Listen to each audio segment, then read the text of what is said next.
Hey folks, welcome to another episode of Judas Jabber. The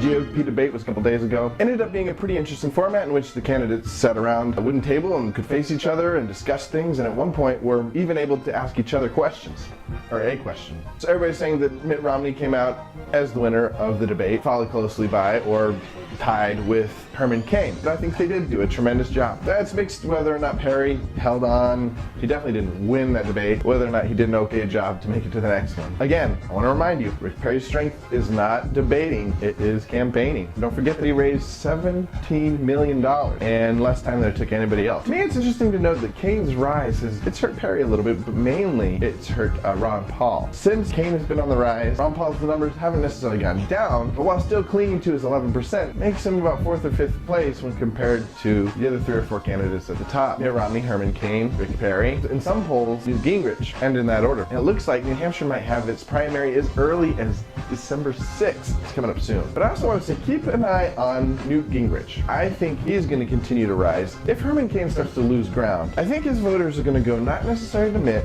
not to Perry, and not to Paul. I think his votes are going to start going to Newt Gingrich. Also, in feedback from the viewers, I had a few requests. Don't have time to cover all of them. Michael Anderson at 777Michael said that discussion of the Fast and Furious scandal should be at the front burner, and I agree. Well, I think this is just another example of huge incompetencies in this administration. It's so many of these little sneaky projects going on. It's getting out of control, but the question is, when did Eric Holder find out what was going on, and what did he do about it? Because in the House investigation, he said he just recently found out about it. When did you first know about the program, officially I believe called Fast and Furious? To the best of your knowledge, what date? I'm not sure the exact date, but I probably heard about Fast and Furious for the first time over the last few weeks. But then a couple days later, memos were found that were informing him of everything that was going on months ago. Not only that, but there's this clip.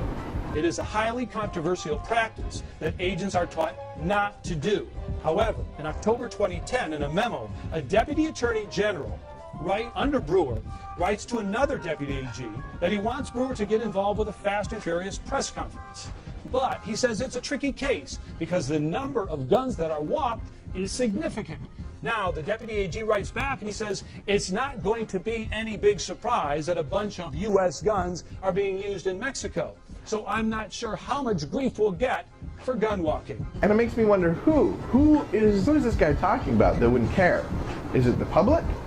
Is it his bosses? Is it the president? That's what I want to know. And this is really bad for the president in a time when he's trying to garner support for his election. And apparently his fundraising has gone down significantly. I think the number is 20%. So that's all I got. Feel free to like, comment, subscribe if you haven't subscribed. Let me know what you think. I try to answer everybody who comments. And I love discussing these topics. So see you next episode. Until then, keep up the good work.